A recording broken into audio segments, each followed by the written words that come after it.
BoxingVoice.com here with Karim Mayfield. Mr. Mayfield, how you doing and how do you feel about tonight's performance? I feel actually I'm doing well. I feel cool about the performance. Of course, I mean we're our worst critics, fighters, but for the most part, at least I am. With the type of opponent, I feel I give myself like maybe a B minus, C, honestly, for sure. I could have, yeah.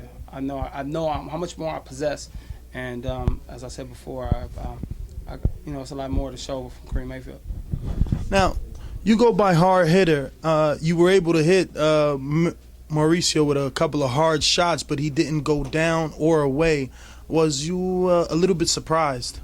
I was surprised. I know a lot of my shots in sparring, I hurt a lot of people in sparring, and with the headgear on, with the whole thing on. But I also did know that he fought some hard hitters, but I know he fought some hard hitters himself. Some other guys that hit hard, got a high punch count, as in like Mike Alvarado, Ruslan Panovnikov, and I couldn't get him out of there. But I'm comparing myself to them. I still feel that I could have got him out of there, but I didn't. Now, do you feel this is the type of performance that merits you another shot back on HBO? I definitely do. With Panovnikov, it was a close fight. He won with, and Panovnikov is like ranked number 1 now. With Mike Alvarado, it was a close fight. He won unanimously, but people say it was a close fight. And I won a unanimous decision, and I did neutralize a lot of stuff that he had tonight. Now, the 140-pound division is basically the money division right now, aside from Manny Pacquiao and Floyd Mayweather at 147. 140 has become the action-packed division. There's a lot of names in that division. Who are you looking at the most with the keen interest? The keen interest would be Danny Garcia, a Zab Judith, any of these guys with the belts for the most part. So many with belts right now, and I'd like to unify them. Could definitely grab one of the top ones first and move my way forward, keep you moving forward that way. 17-0, 10 knockouts. How do you entice a Danny Garcia who's a unified Ring Magazine, WBA, and WBC champion to step in the ring with a contender like yourself? Good question. Well, for the most part, I think they will probably think that it was an easy fight. Hey, you need a tune-up, right? Come get tuned up. I mean, that's the only way I can present a fight like that I see these guys. As you said, it's about money, it's about politics, and hey, come get it. I'm sure you guys need a tune up, right? Come get tuned up, man. Now, speaking of money, politics, Lamont Peterson has been basically put to the back burner, but he's also the IBF champion in your division. Any interest in the Lamont Peterson fight? Easy fight to make, doesn't have a promoter, possibly easier for you to get in the ring with him and get a belt. Yeah, definitely. That would be a great fight. I forgot about, as you said, I even forgot about Lamont Peterson, maybe because he's been off. But, hey, man, as long as we can move forward and get the drug test is going through, I'm willing to take to a fight like that, though, for sure. Now, you're working with Virgil Hunter. You're not the only top dog in your gym. You got Andre Ward, yourself, Mike Dallas Jr., and now a new addition is Amir Khan. 3 140-pounders in your gym now. How do you guys keep the male hormones and testosterone down in there? Who's the king of the jungle now? Hey, man, we, you have your good days and you have your bad days in the gym.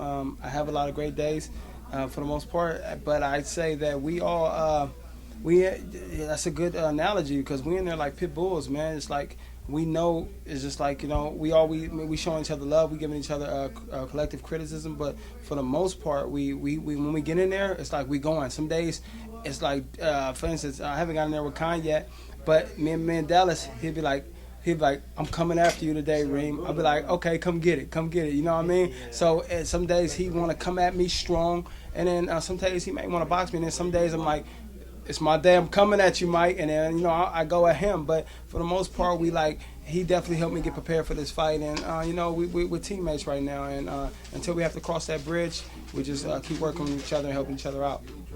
Now I know it's all love, but when you got wind that Amir Khan was coming to your gym, I know it went through your mind. I'm gonna give it to this guy. Oh, definitely. Amir, hey, man, I got to say it, but I was there. That was definitely in my mind. We want to give it to him. Me and Dallas was talking about it. Like, me and Dallas like, man, we going after Amir, man. You know what I mean? Hey, we got tag team. Ready? Go. You know what I mean? But nevertheless, we're teammates now, and, he has a fight with Carlos Molina, and we look forward to helping him out and just moving forward. And actually, with that mentality, you can't do nothing but make each other better. Now, how much of a motivation factor is Andre Ward and all the accolades, everything he's been able to do, Fighters of the Year, beating Chad Dawson, unifying the belts? How much of motivation is that for yourself?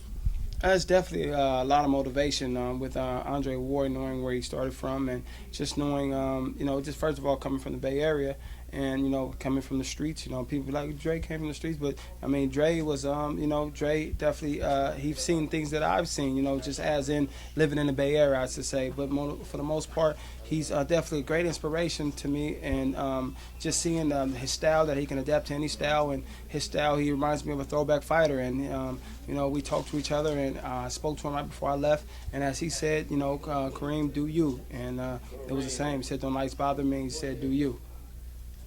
Now, another fighter from the Bay Area is Robert Guerrero. He's going to be going up against Andre Berto. Yes. Are you picking your hometown friend, or is Berto getting the upset?